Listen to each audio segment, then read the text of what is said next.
Um, my name is Aria Jenkins. I'm the founder of the Fort Lee Peace Vigil. I am a Colombian and a bicultural, like my friend Andres Tomas Conteres. He is part Uruguayan and North American. And I can tell you that to hear anything about South America creates such a huge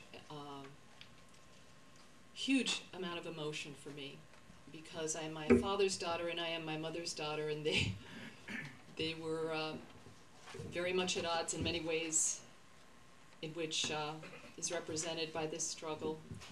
Andres wanted me to read a statement, and I want very much to talk about his work. He is a member. He's the founder of Democracy Now! In Espanol.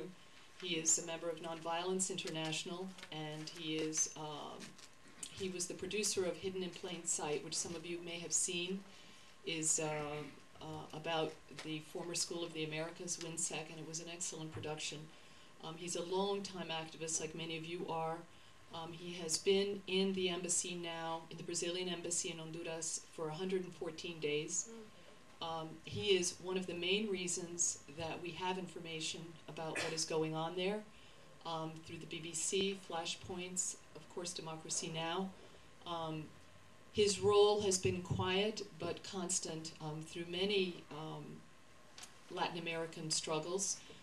He wrote to me most recently that the reason he is behind President Zelaya and very much has pretty much laid his life on the line in this situation is because he comes from a line of activists. His uncle was an activist, and I believe it was his cousin Marco who passed away who was killed, not passed away, who was killed during the Nicaraguan, during the war in Nicaragua. And so he made a commitment that is personal, professional, is multi-leveled, and he's right now trapped in the embassy. He doesn't talk about that, obviously, when he's talking about the situation in Honduras, but he is an American who's now in prison, basically, with his life being threatened. He wrote a piece for commondreams.org that I thought was an excellent up-to-date on what is really going on. He's a fine journalist, and I'm going to read that for you. I also want to mention some statistics before I get to that. Being also a journalist, there have been to date 130 killings, 140 wounded, 3,000 illegal detentions, and 140 political prisoners. That's to Andres' knowledge and what he has reported. I'm going to read this piece now. It's called From Coup Light to Truth Light, U.S. Policy and Death Squad Democracy in Honduras. In the top 10 ways you can tell which side the United States government is on with regard to the military coup in Honduras, Mark Weisbrot, who, by the way, for those of you who don't know, is co-director of the Center for Economic and Policy Research in D.C., correctly illustrates U.S. backing for the coup regime and its lack of support for democracy. For more than 100 days, I have been holed up inside the Brazilian embassy in Tegucigalpa, accompanying President Manuel Zelaya and covering the story for Democracy Now! And other independent media. In case Mark's points were not convincing, here are 10 more ways to help you decide. This was written, by the way, on January 4th, and it's accessible online. 10. The resolution adopted by the United Nations General Assembly on June 30th strongly condemned the coup in Honduras. The United States, however, prevented the UN Security Council from taking strong measures consistent with the resolution. 9. When President Zelaya returned to Tegucigalpa, and I'm sorry, but I actually can't even pronounce it, and took refuge in the Brazilian embassy on September 21st, Louis Anselm, the U.S. representative at the Organization of American States, OAS, called it foolish and irresponsible.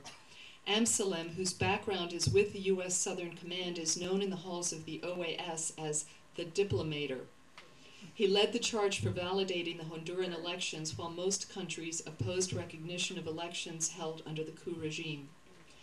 8. The U.S. Southern Command sponsored the Panamax 09 joint maneuvers from September 11th through 21st off the coast of Panama with military forces from 20 countries. Even though the U.S. publicly stated that ties had been severed with the Honduran military, the invasion for Honduras to participate in these maneuvers stood firm.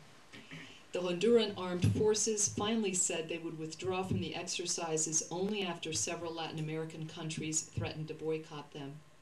7 key members of the Honduran military involved in the coup received training at the School of the Americas, which changed its name to the Western Hemisphere Institute for Security Cooperation, WISC, including General Romeo Vasquez and Luis Javier Prince. After the June 28th coup, the Pentagon continued training members of the Honduran military at WISC in Fort Benning, Georgia.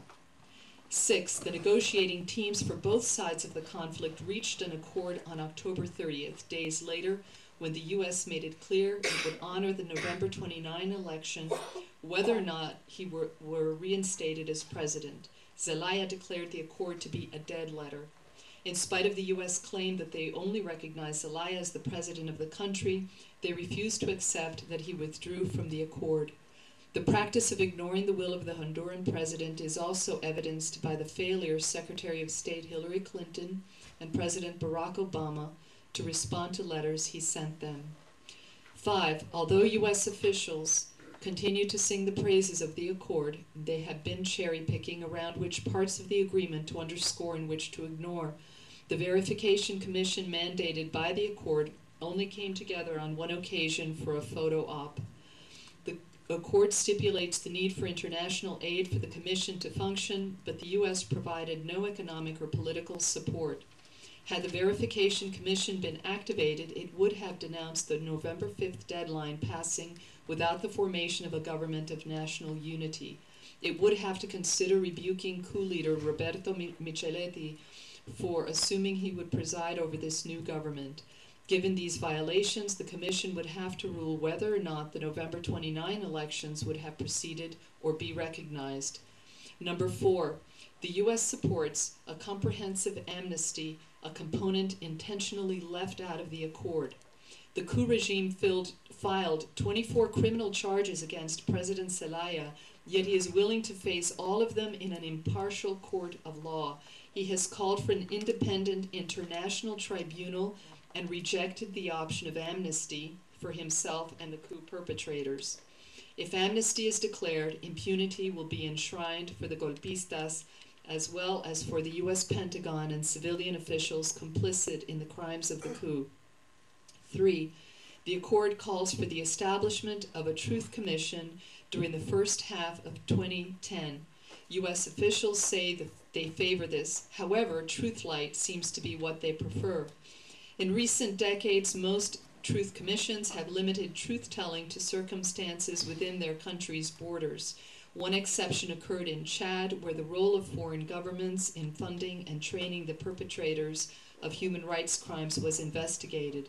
If Honduras followed Chad's example, its Truth Commission could examine the U.S. role before, during, and after the coup.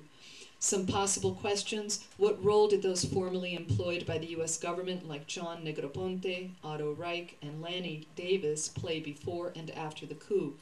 Why did the plane carrying the kidnapped president on June 28 land just 60 miles away from the capital at the airbase where the U.S. Joint Task Force Bravo is headquartered?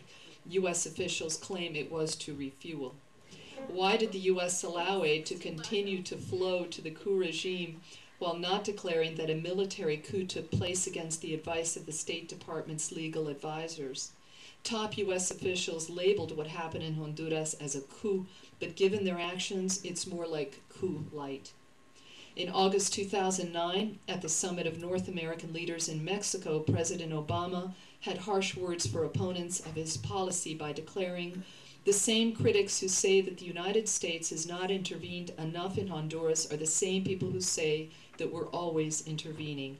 I think what that indicates is that maybe there's some hypocrisy involved in their approach to U.S.-Latin American relations. The ongoing U.S. intervention and hypocrisy in Honduras goes well beyond what Mark Weisbrot and I have described. Aid continues to flow to the de facto regime despite U.S. law that mandates cutting aid to military coups. That is intervention.